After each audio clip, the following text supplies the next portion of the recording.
I got so much motherfucking design on right now. Break it down, bring it back, make it clap. I got 3 old thoughts, new guap, wear that thing. Bitches on my line, and you know they come strapped. Hold up, what it not, 45, scope it cash like whoa. How you fucking with these hoes up? Assalamualaikum warahmatullahi wabarakatuh. Halo guys, nama saya Putri. Saya berasal dari SMA 19 Konawe Selatan dan saya duduk di bangku kelas 12 jurusan IPA.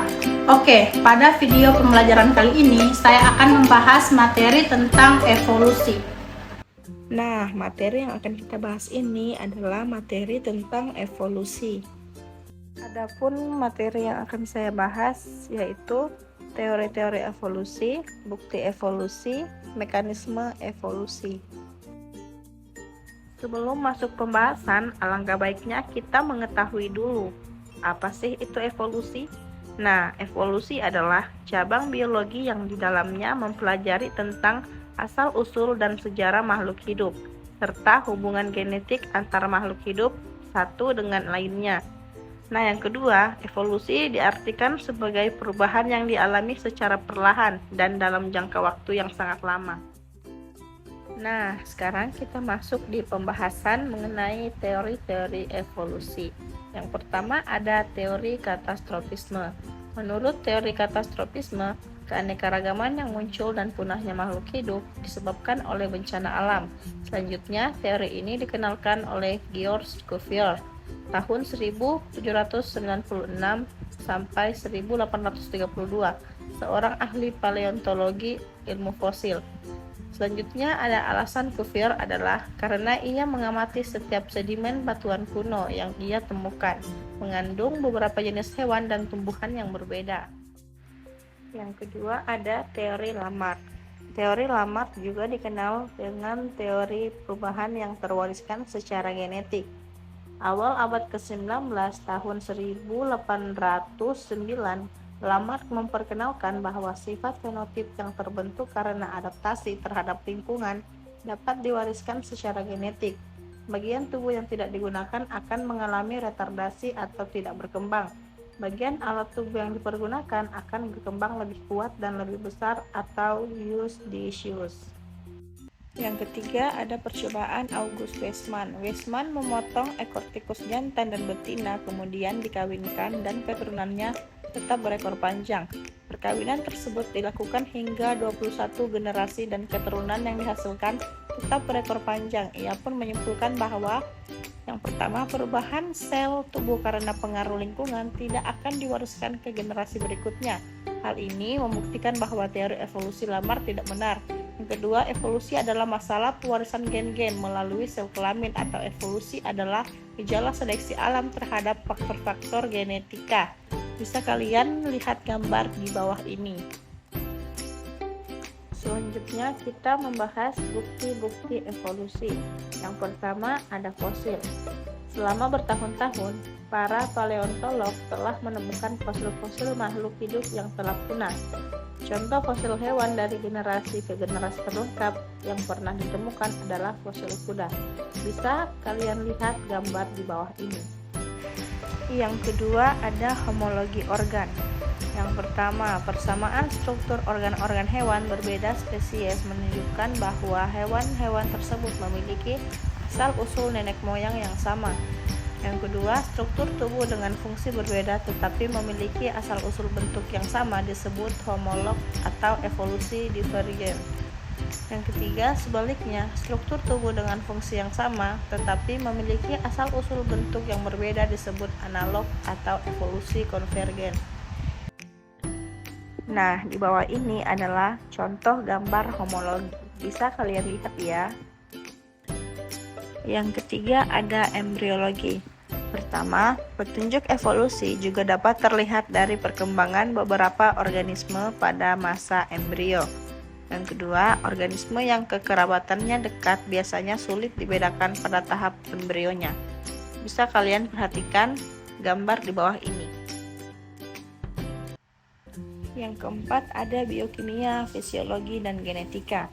Yang pertama, kode genetika yang sama menunjukkan bahwa semua makhluk hidup berasal dari organisme yang memiliki kode genetika yang sama. Yang kedua, proses fisiologi yang terjadi di dalam sel semua organisme memiliki kesamaan, seperti respirasi sel, sintesis protein, dan sintesis DNA. Yang ketiga, organisme yang memiliki kekerabatan yang dekat biasanya memiliki banyak kesamaan dalam susunan asam aminonya. Yang kelima, seleksi alam yang teramati. Pada awal tahun 1850 di Inggris, lebih banyak ngengat atau biston bertularia bersayap putih setelah revolusi industri, yaitu di tahun 1900-an lebih banyak ngengat bersayap hitam. Keenam, ada variasi dan biogeografi. Yang pertama, individu-individu sejenis yang berada di tempat yang berbeda dengan daerah asalnya dalam perkembangannya akan memiliki perbedaan atau variasi. Yang kedua, variasi tersebut dipengaruhi oleh kondisi lingkungan. Yang ketiga, perbedaan tersebut akan bersifat menetap dan dalam jangka waktu yang lama akan semakin berbeda dengan nenek moyang asalnya. Terakhir, ada organ vestigial atau organ sisa.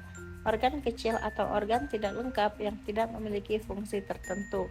Beberapa organ vestigial pada manusia adalah: yang pertama, ada selaput mata pada mata sebelah dalam. Yang kedua, tulang ekor. Yang ketiga, gigi taring. Yang keempat, umbai cacing atau appendix. Yang kelima, otot penggerak telinga. Dan yang terakhir, ada rambut pada dada.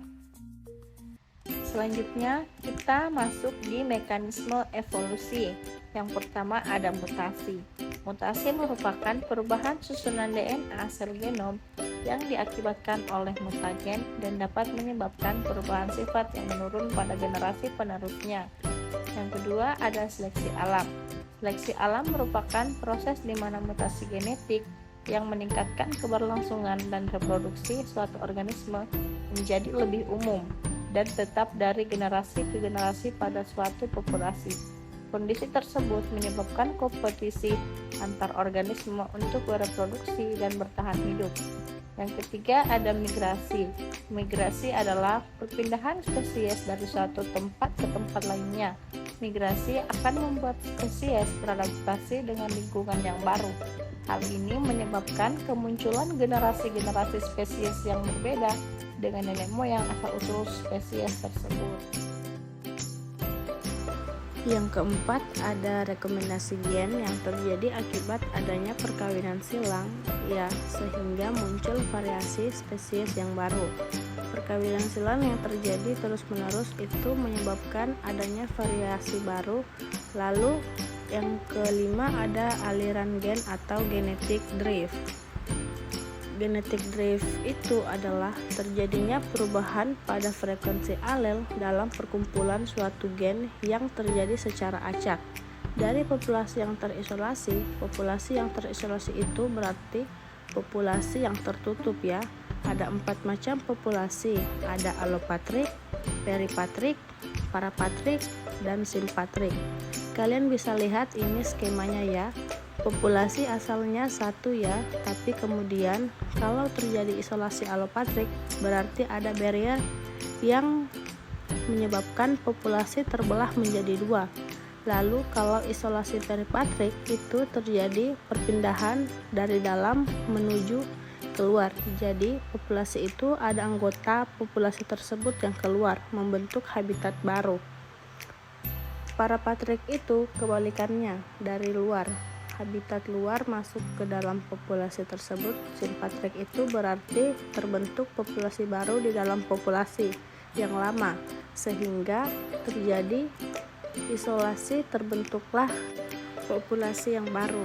Kalau yang alopatrik itu terbentuk populasi yang terisolasi bersebelahan bersama yang peripatrik juga terisolasi membentuk menjadi 2 populasi. Kemudian parapatrik itu terbentuk habitat yang bersebelahan.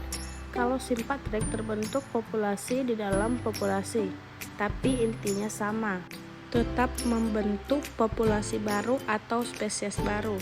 Nah, kalau bicara mengenai isolasi itu ada 3 macam ya. Ada isolasi reproduksi prazigotik, kemudian ada isolasi gamet, dan isolasi postzigotik. Isolasi prazigotik itu berarti terhalangnya proses reproduksi atau proses pembentukan zigot karena adanya beberapa halangan. Misalkan yang pertama, isolasi geografis itu berarti karena adanya barrier atau pembatas geografis. Contohnya pada populasi alopatrik ya.